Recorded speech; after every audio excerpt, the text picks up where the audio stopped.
Hi, I'm Andrew. And I'm Dave, and we are the IB English guys. And today we're going to kick off a 6-video series about the big elephant in the room, and that is Paper 2. That's right. Paper 2 has been missing for a few sessions, but is coming back in full force for the May 2023 session, and we need to make sure we understand the nuts and bolts of this assessment. What are we talking about today, Mr. Giles? Today we're going to talk about the question and how to break down the question. It's so essential that we understand what the question is asking us to do, and that's our starting place. That's right. Students, you'll be given 4 different questions. You'll choose one to answer, and you want to make sure you choose a question that really does work well with the 2 works that you're going to be comparing and contrasting. Let's talk about some basic facts about the Paper 2 first. The first fact that we want to consider is that this is a comparison and contrast paper. We're being asked to talk about the similarities and differences between these 2 works. And that's right. And we need to keep the content as well as the literary form in mind while we're answering this question. Can you unpack that a bit, Mr. Giles? Well, we're thinking about the content, we're thinking about the themes, the ideas, the messages of the works. And with form, we're thinking about the genre, we're thinking about what form is being used to communicate those ideas and what techniques are used to communicate those ideas. And when you're choosing your text, students, to write about, remember, these can be free choice texts, these can be text in translation, these can be any text from your program of study, but, Mr. Giles? One caveat, we cannot double dip. That means if you've used a text for your IO or if you've used a text for your higher level essay, hands off. That text can't be used twice. That's right. And of course, students, you will have 1 hour and 45 minutes to complete this assessment, so you will have time to craft a really thoughtful and somewhat lengthy response for this assessment. Okay, very brief. We're going to give 4 key tips. Tip number 1, if you haven't figured it out, answer the question. Make sure you answer the question in every paragraph. That's right. You don't want to deviate from that question. Of course, you want to have detailed references from the novel or play or whatever literary genre you're working with. Now, that doesn't mean you need to have specific quotations, Mr. Giles, but you are making references and showing details and evidence from the text. That's right. You're the expert, so come into that test room with your expert knowledge. We also want to show an understanding of the authorial choices and the textual features of the text and their effects. Yeah, and lastly, as Mr. Giles alluded to earlier, this is a compare and contrast essay, so we want to see a lot of that comparative language, and of course that language, we'll bring that out in future videos and have some great documents to support you in that endeavor. That's right. We're going to give you 2 strategies in this video that will help you tackle the question. The first one is to break down the question. What does that mean? Mr. Giles, when we're breaking down the question, we want to think about the key words in the instruction, the command words that are embedded in the question, and we need to make sure we deeply understand exactly and precisely what we're meant to explore in the given question. If we miss a subtle nuance or detail, we're going to answer the question incorrectly, and that's not going to score points. Yeah, it's so essential we understand the question. So the best way to do this is actually use a sample question. And so let me read the sample question, and then we'll break it down. Great idea. Here we go. Literature brings into the open important issues of the time. How have authors presented important issues in works you have studied? All right, Mr. Giles, that's a pretty meaty question. I want to think about what are the key words that I want to think about. Take a stab at it. Start us off. Okay, I'm going to think about brings into the open. What does that mean to bring something into the open? Well, I'm thinking about it making something public, making something known.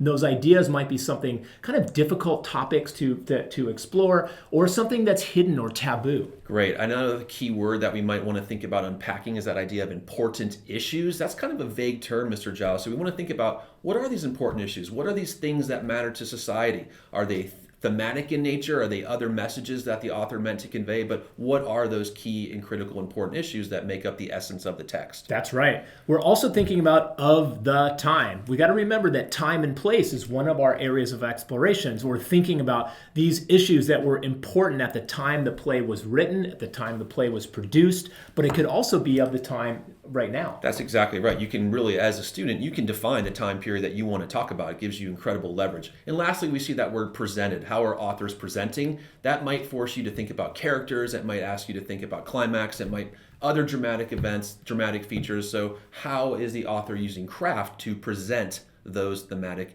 messages? That's great. So that's how we break down the question. The next strategy we want to offer you is to ask questions of the question. When we ask questions, we're inquiring and we're getting our brains working and thinking about the question. Yeah, I like that. Let's take a stab at that one as well, Mr. Giles. Sounds good. Let's go with this question. How do 2 of the works you have studied portray the struggle to be understood?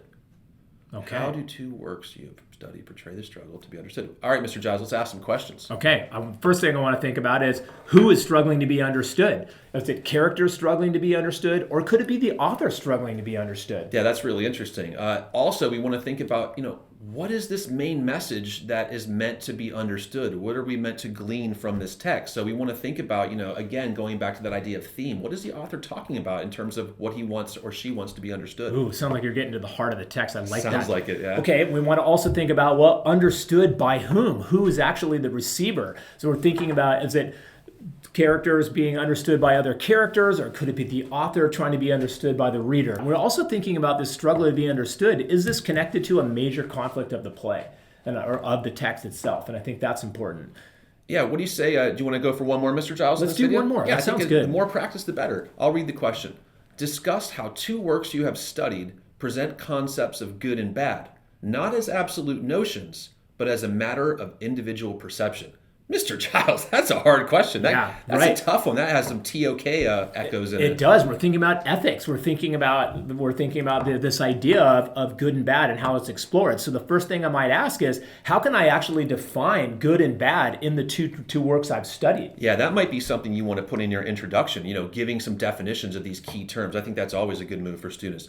Also, because this is a literary comparative essay, we need to think about craft. So what methods are these authors using to illustrate these notions of good and bad? Is it dramatic irony? Is it symbolism? So what craft elements are being integrated to articulate these ideas? I like that. And of course, we want to think about the essential part of the question is, in what ways are these notions of good and bad absolute in the work?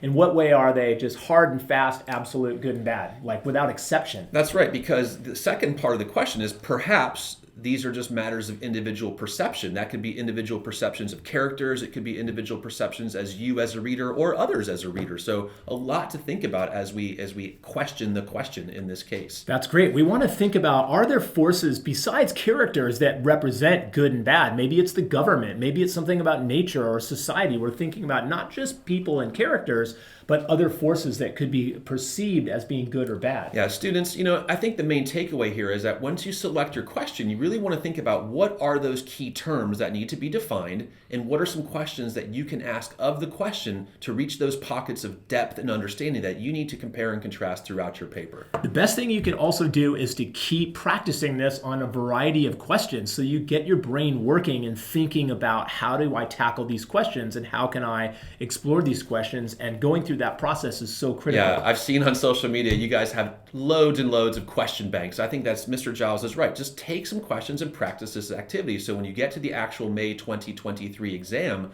you will be skilled, savvy, and ready to produce a good result. That's great. After we've done that and we've unpacked the question and we've asked questions of the question, our next step is to brainstorm and make some lists and get our brains working to come up with good examples and good ideas that we can build into a paper. But that, Mr. Giles, sounds like the content of another video. Okay? Sounds good. Folks, we hope this video has been helpful for you today. We hope you understand the value of defining key terms and breaking down the question. We hope you understand the value of asking questions of the question, and we hope this helps you succeed in your Paper 2 endeavors. Thank you very much for watching. We'll see you on the channel next time. Thanks, guys.